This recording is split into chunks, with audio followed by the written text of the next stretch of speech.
I'm Rosie. Hi, I'm Dee. We're two primary school teachers with a passion for practicing mindfulness.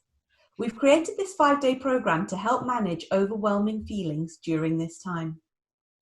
Let's start off by thinking about what we're grateful for. I woke up today and I was grateful for a roof over my head because I know there's a lot of people out there that don't have that. Rosie, what are you grateful for? I'm really grateful today for my husband. He's been really supportive and really kind and loving, and so I really appreciate him for that. Oh, that's really cute. If you haven't done this today, have a think now about what you're grateful for and feel free to write it in the comments if you wish to. Yesterday, we looked at anxiety management for school or work. Hopefully, you gained some strategies or techniques to help you manage and reduce your anxiety around going back to school or work. Keep practicing them as much as you feel you need to. Listen to your body and what it is telling you you need. Your main takeaway yesterday was emotions are not permanent, and if we notice and allow them, they will become easier to manage. Today, we will be looking at expression and how we can use our words to effectively communicate how we feel to those around us. The key word here is effectively. We all communicate how we're feeling all the time, but often when we can't use words to do it, we let other people know how we're feeling through our actions and our behaviours. Let's take this example. You're in the playground playing football.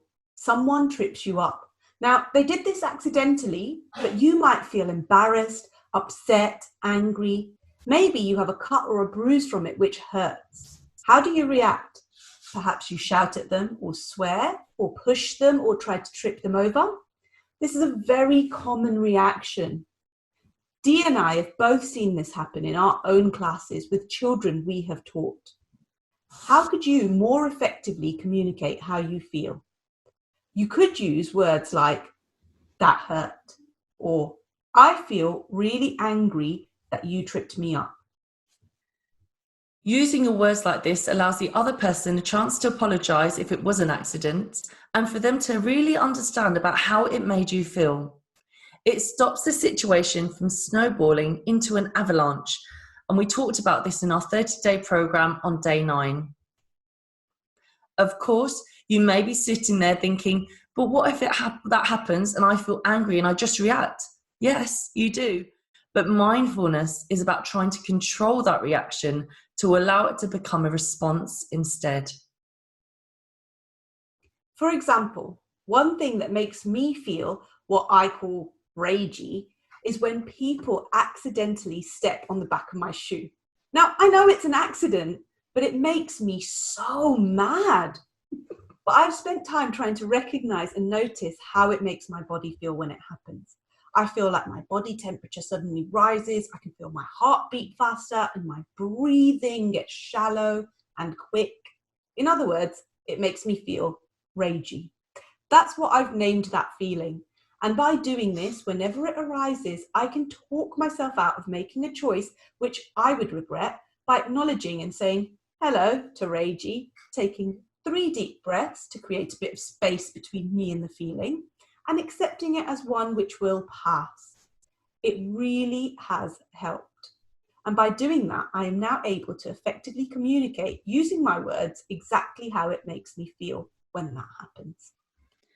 This is what this video is all about. Perhaps you find it hard to use words to communicate to other people how you feel. That might be because you find it hard to recognise what it is that you're feeling, or it might be because you don't know what language to use. It's always useful when using words to express how you feel to say, I feel, and then to say the emotion that you feel. So if you're worried about going back to school or work, tell someone or tell an adult that you trust, I feel worried about going to school. If they ask why and you know why, tell them, because I'm worried about catching the virus, or because everything will be so different at school, or because I know my friend's mum won't send them in and I won't have anyone to talk or play with. If you don't know, then it's okay to express this too. I feel worried about going back to school, but I'm not sure why I feel this way. The same applies if you're an adult feeling worried about going back to work. It's okay to feel a certain way and not be sure why you're feeling that way. If you find the words to express how you feel and tell an adult or a person you trust how you're feeling, perhaps you could work out why together. Once you've addressed the why, it becomes easier to change that feeling. Have a look at the next slide, which has a list of words which may help you to better express how you feel. Feel free to pause it on the slide and come back to it as many times as you need to help you.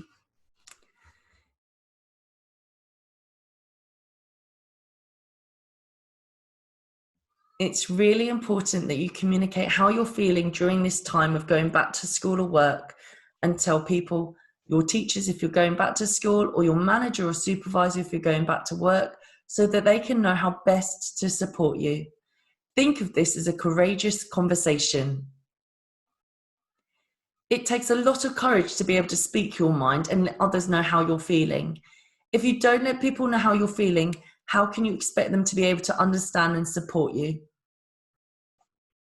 So your main takeaway today is using words to communicate your feelings is the most effective way. Thank you for joining us today. As always, we end with our mindfulness story, which is today, Rosie. Express yourself.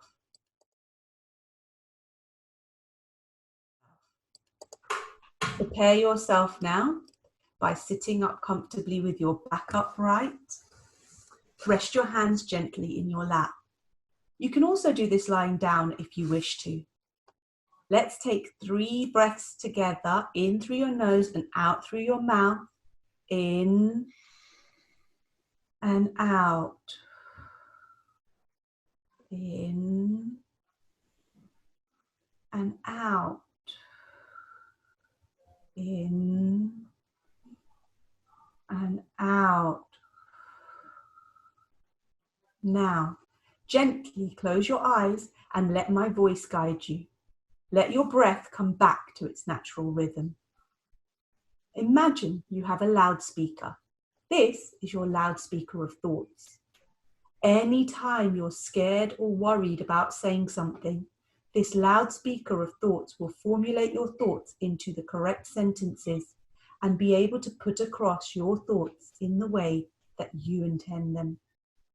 Whenever you feel scared or worried or feel you can't get your words out, just imagine your loudspeaker being able to express all the thoughts and words for you. Think about all the times you were unable to say what you wanted to say. Use your loudspeaker to express your thoughts clearly and concisely. Keep practicing on your loudspeaker whenever you want to. Try it and see. Think about how you feel. Notice any sensations you feel. You start to feel calmer, balanced, and more in control. Your confidence starts to grow. You feel yourself standing taller and your mind becomes calmer. You know exactly what you want to say now and how to say the words to express yourself.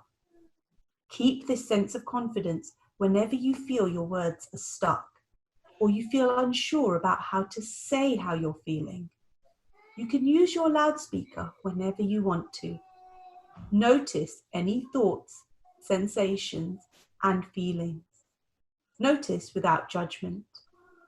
Breathe in good feelings. Breathe out good feelings. Gently come back to your breathing, back to hearing any sounds, back to the weight of your body where you're sitting or lying down. Gently notice the points of contact again. Your arms resting in your lap or by your sides. Your feet resting on the floor or grounded as you sit. Now, when you're ready, gently open your eyes, breathe in deeply and out slowly, and notice how you feel. Repeat after me. I am able to express how I am feeling. I am able to express how I am feeling. Look at the next screen and choose the face which you think is closest to how you feel now.